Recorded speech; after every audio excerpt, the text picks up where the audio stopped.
बहुत पुरानी बात है। एक नगर में एक सासू माँ और बहू रहती थी। सासू माँ हर रोज ठाकुर जी की पूरे नियम और श्रद्धा के साथ सेवा करती थी।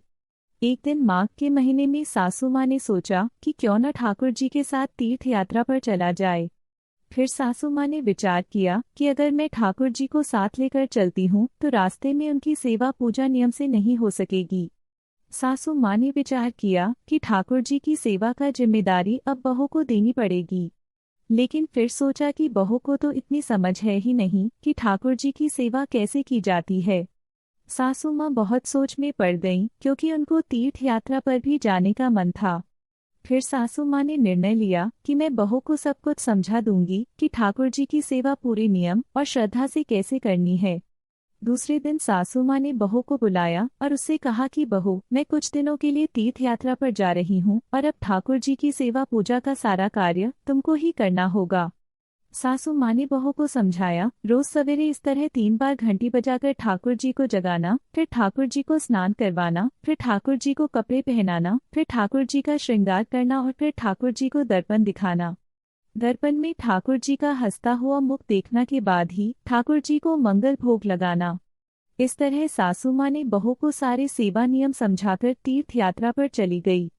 अगले दिन सवेरे बहू ने ठाकुर जी की सेवा का कार्य उसी प्रकार शुरू किया जिस प्रकार सासू माँ ने समझाया था। बहू ने ठाकुर जी को 3 बार घंटी बजाकर जगाया, फिर उनको नहलाया, फिर कपड़े पहनाए, फिर उनका श्रृंगार किया और फिर दर्पण दिखाया। तभी बहू को याद आया कि सासू माँ ने कहा था दर्पण में ठाकुर जी का हंसता हुआ मुख देखकर ही मंगल भोग लगाना। लेकिन ऐसा नहीं हुआ। दर्पण में ठाकुर जी का हंसता हुआ मुख न देखकर बहू को बड़ा आश्चर्य हुआ। बहू ने विचार किया, शायद मुझसे सेवा में कहीं कोई गलती हो गई है, तभी दर्पण में ठाकुर जी का हंसता हुआ मुख नहीं दिख रहा। बहू ने फिर से ठाकुर जी को नहलाया, कपड़े पहनाए, श्रृंगार किया, दर्पण दिखाया, लेकिन ठाकुर जी का हंसता हुआ मुख नहीं दिखा। बहू ने फिर विचार किया कि शायद फिर से उससे कुछ गलती हो गई। बहू ने फिर से ठाकुर जी को नहलाया, कपड़े पहनाए, श्रृंगार किया, दर्पण दिखाया। जब ठाकुर जी का हंसता हुआ मुख नहीं दिखा तो बहू ने फिर से ठाकुर जी को नहलाया, कपड़े पहनाए, श्रृंगार किया, दर्पण दिखाया। ऐसे करते करते बहू ने ठाकुर जी को 12 बार स्नान करवाया। हर बार दर्पण दिखाया मगर ठाकुर जी का हंसता हुआ मुख नहीं दिखा। अब बहू ने 13वीं बार फिर से ठाकुर जी को नहलाने की तैयारी की। अब की बार ठाकुर जी ने स्वयं विचार किया कि अगर इसको मेरा हंसता हुआ मुख नहीं दिखा तो ये मुझे आज पूरा दिन नहलाती रहेगी।